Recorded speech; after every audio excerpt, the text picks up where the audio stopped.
Assalomu alaykum qadrli ishtirokchilar. Bugun sizlarni 16-dars texnik tahlil haqida gaplashib o'tamiz. Texnik tahlil o'zi bu nima? Texnik tahlil bu o'tmishdagi va hozirgi narx harakatiga qarab kelajakdagi narxlarni prognoz qilish sifatida ko'riladi. Texnik tahlil bu insonlarning psixologiyasini ifodalab beradi. Misol tariqasida aytib o'tmoqchiman.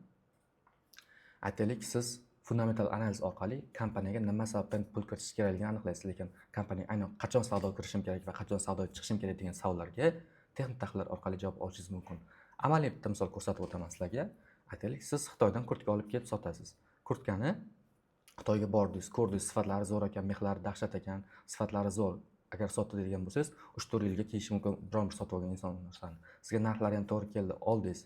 Davay, aytaylik 1000 ta dona kurtkaga zakaz oldingiz, 1000 ta dona kurtkani olib keldingiz, O'zbekistonga olib kelyapsiz. Shuni sotmoqchi bo'lyapsiz, lekin yoz vaqtiga olib kelib qo'yibsiz. Ya'ni siz kurtkani sifatiga e'tibor berdingiz, lekin kurtkani qachon sotib olish kerakligini va qachon sotish kerakligiga siz e'tibor qaratmadingiz. Mana shu savollarga javobni texnik tahlil orqali olishingiz mumkin. Ya'ni texnik tahlilda eng asosiy maqsadimiz nima bo'ladi texnik tahlilda? Qachon savdoga kirish va qachon savdoga chiqish. Mana shu narsalarni aniqlab olamiz texnik tahlillar orqali. Va texnik tahlillarda asosan bizda o'tmishdagi narx harakatlari grafiklar orqali berib boriladi. Va bu grafiklarda bozor yo'nalishlari bor. Bilasizlar, bozorlar bir tekis yonga, tepaga qarab yurmaydi. Ba'zi holatlarda yuqoriga, ba'zi holatlarda yonga qarab yuradi va ba'zi holatlarda pastga qarab yuradi. Va bu yurishlari zigzag ko'rinishda amalga oshiriladi. Endi mana shu chizmalarda real grafikda ko'rsak bo'ladimi? Albatta. Mana grafikni ifodalash usullari. Grafikimiz asosan 3 xil usulda ifodalanadi. Birinchi usulimiz liniyali, ya'ni chiziqli ko'rinish hisoblanadi. Chiziqli ko'rinish davomida aytaylik, mana bu holatda kelib chiqadigan bo'lsa, narximiz 17 dollarda bozor ochildi va harakatni boshladi. U 20 dollarga chiqib keldi.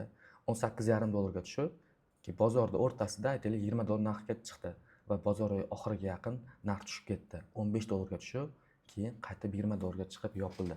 Mana shuncha uzun gapni gapirgandan ko'ra avval liniya ko'rinishda bo'lganda mana shunaqa uzun ketma-ketlikda chizib ko'rish kerak bo'lar edi. Lekin ammo 2000-yillarga kelib bozorda nisbatan qulayroq bo'lgan grafik, ya'ni narx harakatini ifodalash usullari paydo bo'ldi. Mana bu usullardan bittasi bu bar orqali ifodalash bo'ladi. Barda nima bo'ladi? Barda eng baland va eng pastki nuqtalari bitta chiziq ko'rinishda olinadi va ochilish va yopilish nuqtalari esa kichkina chiziq, yonga yo'nalgan chiziqlar orqali ifodalanadi. Bu bar ko'rinishidagi grafikni ifodalanish, ya'ni narx harakatini ifodalash usuli hisoblanadi. Undan so'ng aytaylik oladigan bo'lsak, 15, 20 yillik, 30 yillik treyderlar bo'lsa, ularning hammasi hozirgi vaqtda ham bar ko'rinishidagi grafiklardan foydalanishadi. Undan keyinchalik esa bizda Yapon shamchiroqlari nomi ostidagi grafikni, ya'ni narx harakatini ifodalash usullari paydo bo'ldi.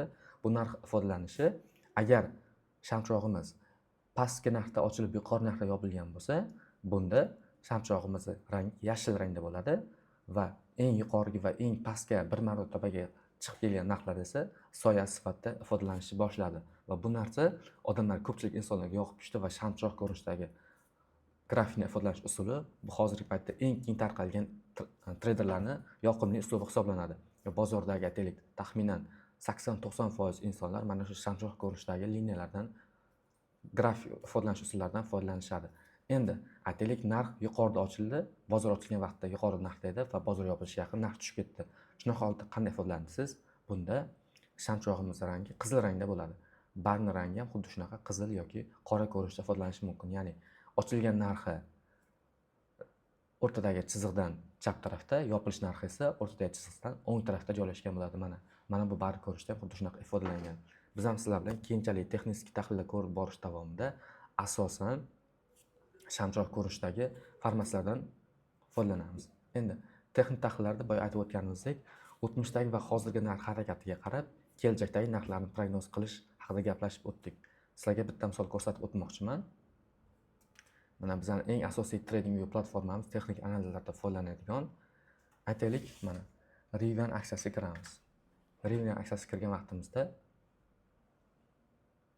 bizda mana o'tmishdagi narxiga va hozirgi narxiga qarab kelajakdagi narxlarni prognoz qilishimiz kerak bo'ladi. Misol tariqasida keltirib o'tmoqchiman.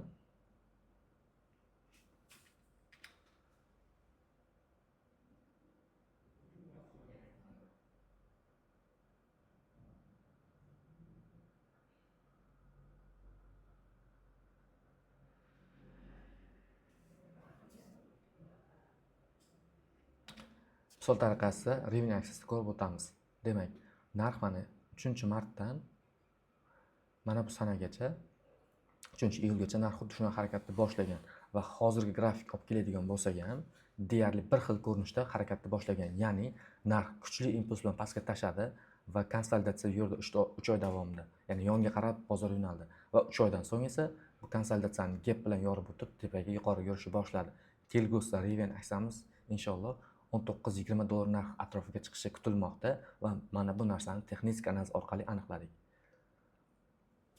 Xuddi mana shu tarzda keyingi darslarimiz davomida texnik darslarda shamchiroqlar formatsiyasi, bozor yo'nalishlari, mana shular haqida va eng asosiysi TradingView platformasidan qanday foydalanish to'g'risidagi darslarni ko'rib o'tamiz. E'tiboringiz uchun rahmat. Darsimiz tugadi.